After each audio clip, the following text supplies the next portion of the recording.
Hi everyone, welcome back to my channel, Crafting with Holly. Today I wanted to walk you through how I recreated this layout from page 45 in our current March-April book. And although I am so sad to see these products go and sell out, I am so happy that people have grabbed this Stampin' Thin Cut. The stamp set is still available. You can still get it by itself. The Thin Cut, I know it's a game changer. I'm going to give you some tips on how I cut out my images because it was challenging to say the very least when I went to cut out this guy especially. And so this is my tip that I want to share with you that I did. So we're going to just dive right in because I'm going to do a coloring video and then I'm going to link the assembly video in the comments below so that you have the option of watching that as well if you so choose. And so I love our masking tape, you guys. If you don't have it, go grab it. You just gently pull ever so slowly to release the grip on it. It is so great for this specific thing that I'm going to be doing right now. So I'm going to take the carrier sheet off. I am actually going to lay this down. And what I did is I lined up where I want my thin cut to lie. And then I took my image and I literally had to move this part of the stamp because it wasn't fitting. And so that is my tip and trick, is get this where you want it, lay this down, and then you can go ahead and ink it up with your intense black ink because we know that's the best ink to use when you are stamping with alcohol-based markers or really any other type of coloring medium like a watercolor pencil or even an oxide ink. It will not bleed versus using our intense black, or excuse me, our regular black ink or the archival black. It will have a tendency to bleed. So I'm just setting this down onto the White Daisy cardstock. I'm kind of pressing into the cardstock so that that color will absorb. And then I'm going to lay my die over the top and look at that. It lines up perfectly. And so now we're going to take this. I'm going to hold this down ever so carefully. This is the second trick, is getting this lined up and then getting it so that you can run it through your machine without it moving. So I'm going to put a little piece there and I'm going to put a little piece right here. And then I'm going to run it through my machine just like that. And I did the same thing on the boat. So I stamped the boat first in Acorn on the light side of Acorn Cardstock. And then I ran it through the machine. And I'm going to just run this over ever so quickly to my machine.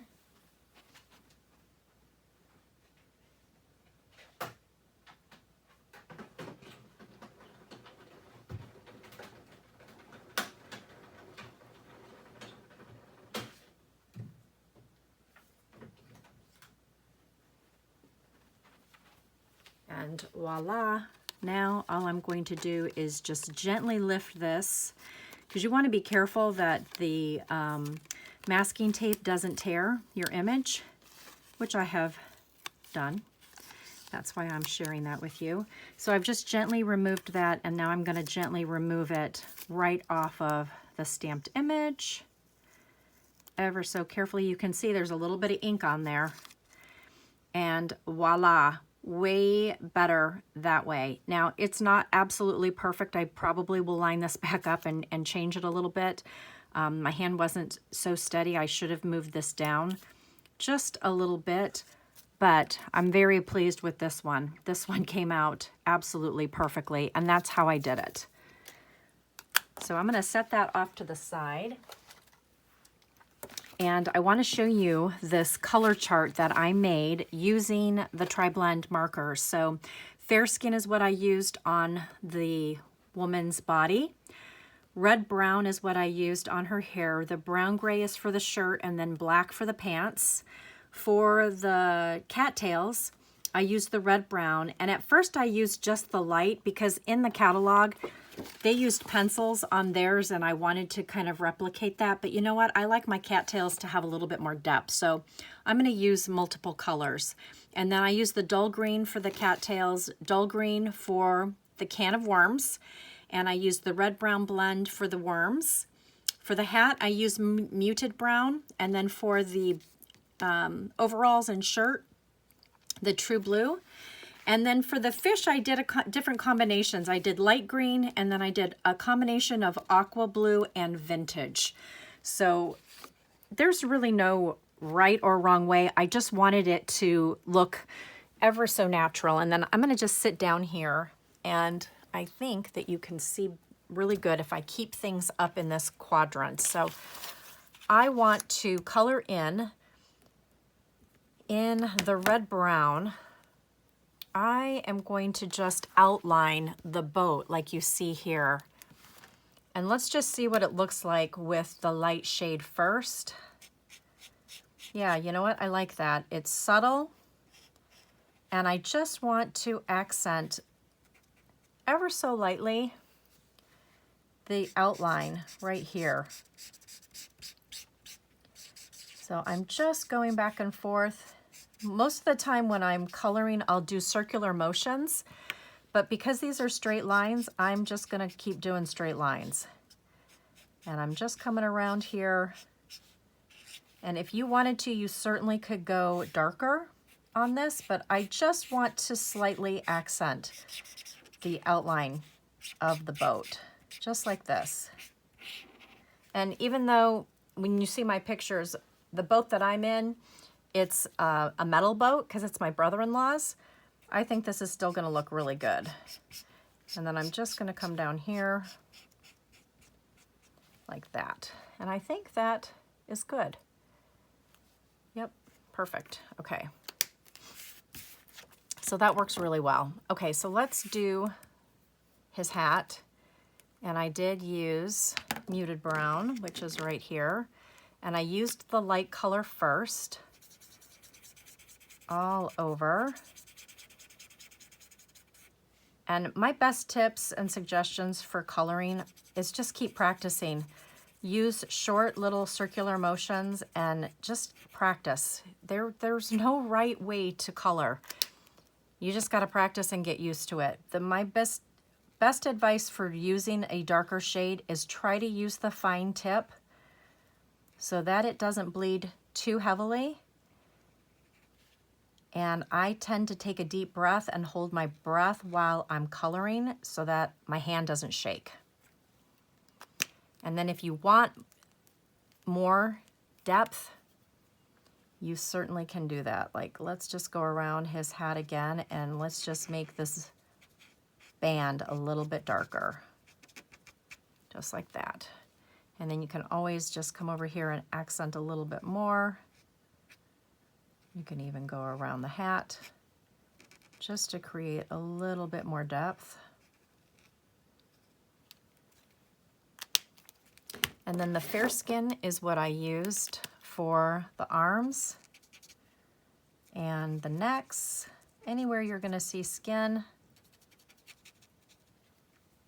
And then for the pole, you can also do the brown gray. I'm using light. And I did that on this fishing pole up here. I should have marked that down on my color chart, but I forgot to. So I will make sure that that's noted, just to give that a little bit of depth, right? And then you can accent those little parts. And then you can always bring over some of the aqua blue over here for just a little look of water. That would have been cool. They didn't do anything in the catalog, but I'm gonna go rogue there for a minute.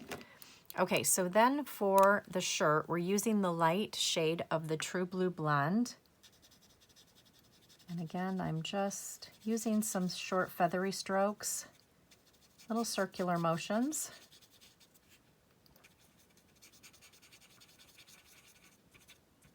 And again, I just tend to take a deep breath when I'm coloring so that my hand will not shake.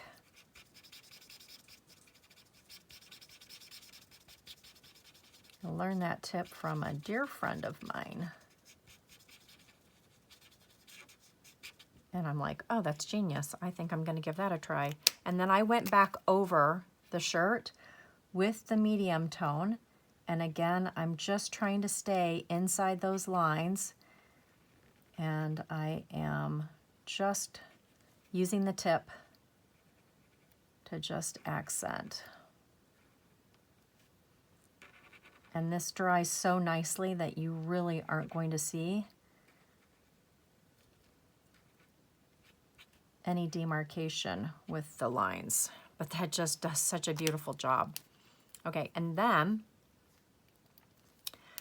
I did the medium. I want to say I did the medium, yes. I did the medium for the rest of the overalls. And I love that this doesn't streak when you're coloring.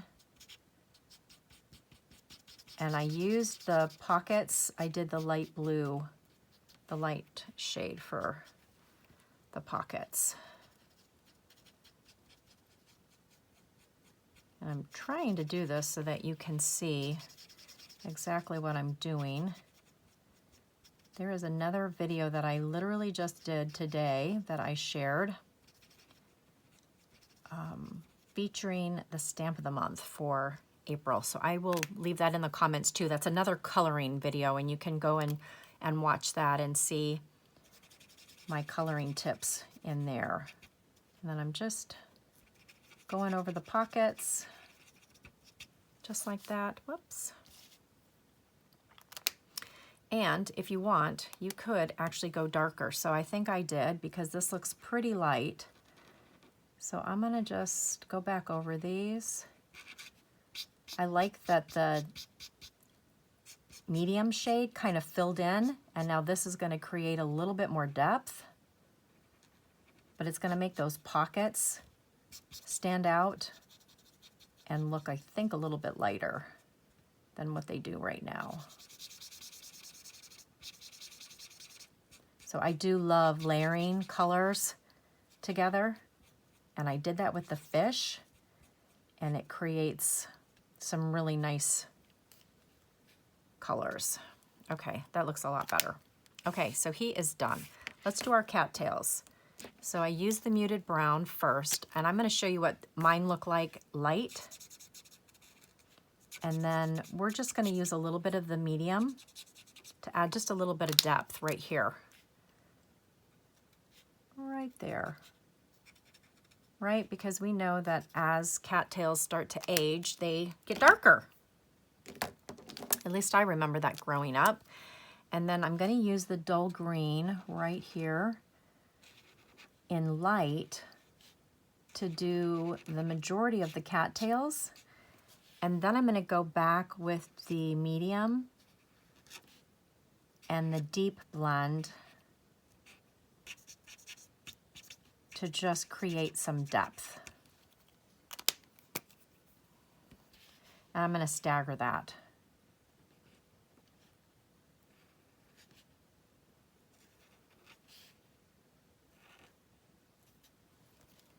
And then you can do the same thing with the deep. And I think I'll just do a couple.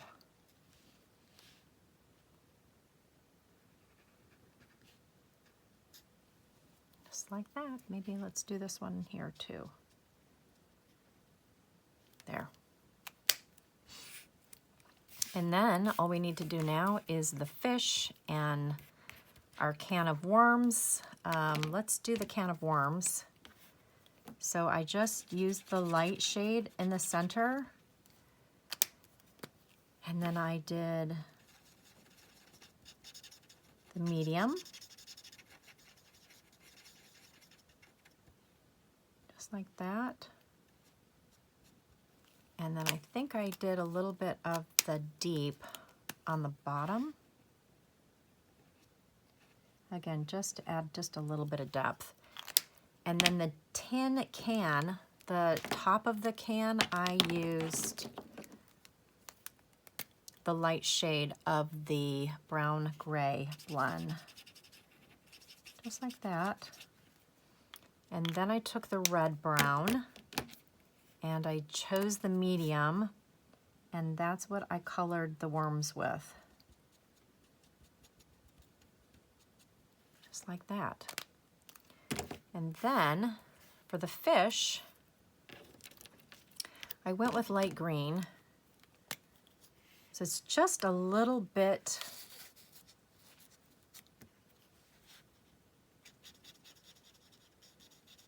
I don't know, how would you describe that? It doesn't have as much yellow. It's almost like a cooler green, which I know that's not possible because green is made with yellow, but it just doesn't look as yellow here, right?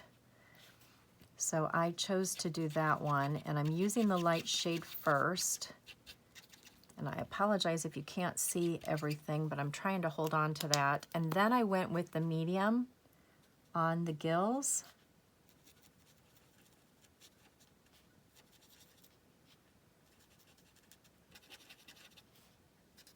And then a little bit on the tail too. And you could come back over here and you could go like this too and just make him deeper. I guess these are his, those are his gills, these are his fins. I'm not good with the anatomy of a fish. So if I just said something wrong, will you guys correct me, please? I love to fish. Not very good about knowing their anatomy. I'm so sorry. Okay, so then what I did is I took the aqua blue on these little guys and I used the light shade first. And because I was trying to get it to be a little bit deeper, almost like the periwinkle, I added the antique blue or the vintage blue to it. And it still didn't get it. It actually looks more like glacier now, but that's okay. It's still in the same color family, and it's, so I took the light shade and went over all of it, and you just see how that just tones it down a little bit, gives it a little bit more depth. I kind of like that. So I'm going to do the same thing on this one because I need two of them in the same color.